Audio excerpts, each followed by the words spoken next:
राजस्थान का एक ऐसा गांव जो कभी भरा रहता था लोगों की चहल पहल से, आज वो है सुनसान। ना सिर्फ आज वो सुनसान है, वहाँ पिछले 200 सालों से किसी ने हिम्मत नहीं जुटाई जाकर रहने की। अगर किसी ने कोशिश भी की वहाँ पर जाकर रहने की, तो उसने कुछ ऐसा पाया जो उसको मजबूर कर गया उस गांव को छोड़कर भागने पर। क्योंकि ये गांव है राजस्थान का कुलधारा गांव। कुलधारा एक भयानक गांव, एक हॉन्टेड गांव, जहां जाने से हर कोई डरता है। आखिर ऐसा क्यों है? क्या है कुलधारा गांव की कहानी? माना जाता है कि कुलधारा गांव को कुछ ब्राह्मणों ने बसाया था। जब इन ब्राह्मणों ने इसको बसाया तो वहाँ उन्हीं ब्राह्मणों में एक मंत्री हुआ करते थे जिसका नाम था सलीम सिंह। वो मंत्री पूरे गांव से कर वसूल करते थे। कर वसूल करने के साथ साथ वो लोगों पर बहुत अत्याचार करते थे। ना सिर्फ अत्याचार करता था वो लोगों को उनके हक की ज़मीन नहीं लेने देता था, उनके हक हड़प लिया करता था और परेशान करता था। जितना अत्याचार वो गांव के ब्राह्मणों पर कर सकता था वो करता था। एक दिन जब वो कर वसूलने के लिए गांव में जा रहा होता है तो वहाँ पर उसे एक लड़की दिखती है। वो लड़की इतनी सुंदर होती है कि उसका दिल उस पर आ जाता है और वो उससे विवाह करना चाहता है। और ये बात वो गांव के सभी ब्राह्मणों के सामने रखता है।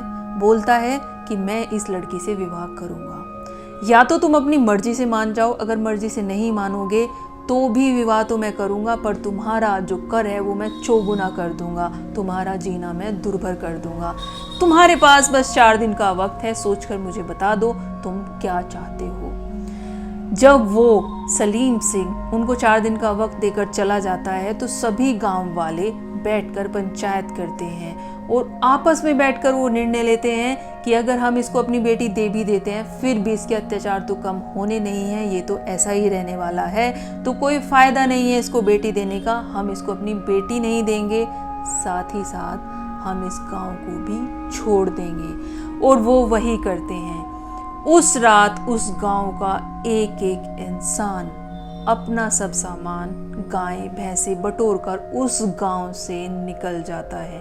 पूरी रात में ही वो गांव सुनसान हो जाता है। जब वो सब ब्राह्मण उस गांव को छोड़कर जा रहे होते हैं तो वो पलटकर उस गांव को श्राप देते हैं कि ये गांव आज के बाद कभी नहीं बसेगा। जो भी कोई यहाँ बसने की कोशिश करेगा उसका सर्वनाश होगा और यहाँ पर कोई नहीं बस पाएगा। वो सब लोग गांव को छोड़कर चले जाते हैं। बचता है वहाँ पर ये सलीम सिंह।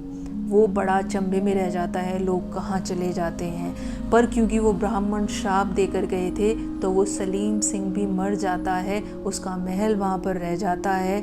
धीरे धीरे वो सुनसान गांव के चर्चे दूर दूर तक फैलने लगते हैं। कई बार लोग कोशिश करते हैं कि वहाँ जाकर बसा जाए और 1-2 बार जो लोग वहाँ जाकर बसते भी हैं तो उनके साथ कुछ ऐसी अजीबोगरीब घटनाएं होती हैं जो उन्हें वहाँ से जाने पर मजबूर कर देती हैं। माना जाता है कि रात के समय वहाँ लोगों के चलने की आहटें सुनाई देती हैं, पायलों की आवाज़ सुनाई देती हैं। माना जाता है कि वो सभी ब्राह्मण मरने के बाद आत्मा के रूप में वहीं उसी गांव में रहते हैं और वहीं आज भी भटक रहे हैं। ये वही गांव है जो पिछले 200 सालों से ऐसे ही सुनसान पड़ा हुआ है। अब इसको एक पर्यटन स्थल बना दिया गया है, पर अब भी माना जाता है कि जो पर्यटक इस गांव को देखने जाते हैं वो दिन का कुछ वक्त है उसी में उस गांव को देख सकते हैं।